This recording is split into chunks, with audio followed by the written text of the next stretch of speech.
Welcome to day 3 of learning stock market in Kannada. ಇವತ್ತು ನಾವು risk reward ratio ಅಂದರೆ ಏನು ಅಂತ ಅರ್ಥ ಮಾಡ್ಕೊಳ್ಳೋಣ. ನೀವು ಎಷ್ಟು ದುಡ್ಡನ್ನ ರಿಸ್ಕ್ ಮಾಡಿ ಎಷ್ಟು ದುಡ್ಡನ್ನ ಅರ್ನ್ ಮಾಡ್ತೀರಾ ಅನ್ನೋದೇ ರಿಸ್ಕ್ ರಿವಾರ್ಡ್ ರೇಷಿಯೋ.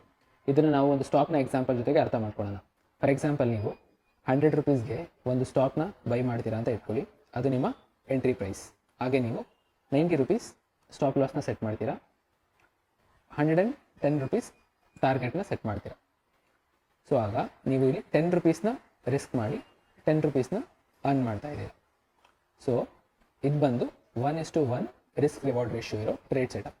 ಈ ಥರ ಟ್ರೇಡ್ ಸೆಟಪ್ಪಲ್ಲಿ ನೀವು 50% of the times win ಆಗಬೇಕಾಗುತ್ತೆ.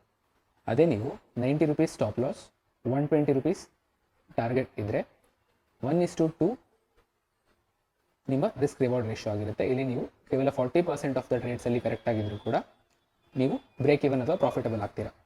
So ಹಾಗಾಗಿ 1:2 ಹಾಗೂ ಅದಕ್ಕಿಂತ ಹೆಚ್ಚಿರೋ ರಿಸ್ಕ್ ರಿವಾರ್ಡ್ ರೇಷಿಯೋದಲ್ಲಿ ನೀವು ಕಡಿಮೆ ಸಲ ವಿನ್ ಆದರೂ ಕೂಡ ಪ್ರಾಫಿಟಬಲ್ ಆಗೋ ಚಾನ್ಸಸ್ ಮತ್ತು ಬ್ರೇಕ್ ಇವನ್ ಆಗೋ ಚಾನ್ಸಸ್ ತುಂಬ ಇರುತ್ತೆ. ಸೊ ಹಾಗಾಗಿ ಯಾವಾಗಲೂ ಜಾಸ್ತಿ ರಿಸ್ಕ್ ರಿವಾರ್ಡ್ ರೇಷಿಯೋ ಇರೋ ಟ್ರೇಡ್ ಸೆಟಪ್ನೇ ಚೂಸ್ ಮಾಡಿ. 90 ರುಪೀಸ್ ಸ್ಟಾಪ್ ಲಾಸ್ ಮತ್ತು 115 ರುಪೀಸ್ ಟಾರ್ಗೆಟ್ ಇದ್ದರೆ ಇಲ್ಲಿ ರಿಸ್ಕ್ ರಿವಾರ್ಡ್ ರೇಷಿಯೋ ಏನಿದೆ ಅಂತ ಕಮೆಂಟ್ ಸೆಕ್ಷನಲ್ಲಿ ತಿಳಿಸಿ. ಇದೇ ರೀತಿ ಹೆಚ್ಚಿನ ಸ್ಟಾಕ್ ಮಾರ್ಕೆಟ್ ಹಾಗೂ ಫೈನಾನ್ಸ್ ರಿಲೇಟೆಡ್ ವಿಡಿಯೋಸ್ಗೋಸ್ಕರ ಮಾರ್ಕೆಟ್ ವೆಲ್ ಪೇಜ್ನ ಫಾಲೋ ಮಾಡಿ.